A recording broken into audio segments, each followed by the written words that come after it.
भंडारा जिल्ह्यातील साकोली तालुक्यात एका रात्रीत शेतकऱ्याच्या वर्षभराच्या मेहनतीवर पाणी फिरले आहे। सुंदरी गावात जोरदार पावसानंतर तलावाचे तुडुंब फुटल्याने आलेल्या पाण्याच्या आणि गाळ्याच्या प्रचंड लोंढ्याने तब्बल 20 ते 25 हेक्टरवरील भात शेती उद्ध्वस्त झाली आहे। या घटनेनंतर शेतकरी हवालदिल झाले असून तातडीच्या पंचनाम्याची आणि नुकसान भरपाईची मागणी करत आहेत।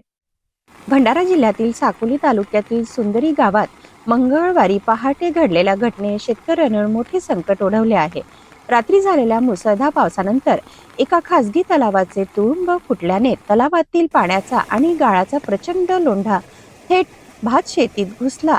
अवघ्या काही मिनिटात सुमारे 20 ते 25 हेक्टरवरील भात पीक चिखलाखाली गाडले गेले। शेतांमध्ये मोठ्या प्रमाणात गाळ साचल्याने रोवलेले भात पीक पूर्णपणे आडवे झाले असून अनेक ठिकाणी अजूनही पाणी साचले आहे। यंदा पावसाच्या विलंबामुळे शेतकऱ्यांनी कर्ज काढून कृषी पंपाच्या मदतीने आणि रात्रंदिवस मेहनत करून भात लागवड केली होती। मात्र पहाटेच्या या दुर्घटनेने त्यांची वर्षभराची मेहनत एका क्षणात उद्ध्वस्त झाली। या घटनेमुळे शेतकऱ्यांचे मोठे आर्थिक नुकसान झाले असून अनेक कुटुंबापुढे उपजीविकेचा प्रश्न निर्माण झाला आहे। संतप्त शेतकऱ्यांनी प्रशासनाने तातडीने पंचनामा करून नुकसान भरपाई जाहीर करावी अशी मागणी केली आहे। दरम्यान प्रशासनाकडून नुकसानग्रस्त भागाची पाहणी आणि पंचनाम्याची प्रक्रिया अपेक्षित असून शेतकऱ्यांचे लक्ष आता शासकीय मदतीकडे लागले आहे।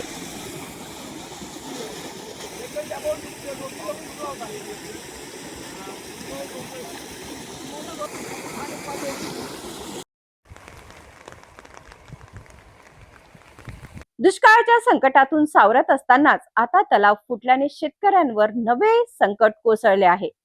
एका रात्रीत वर्षभराची मेहनत चिखलात मिसळल्याने शेतकरी हवालदिल झाले आहेत। आता प्रशासन किती लवकर पंचनामा करून मदत जाहीर करते याकडे आता सर्वांचे लक्ष लागले आहे।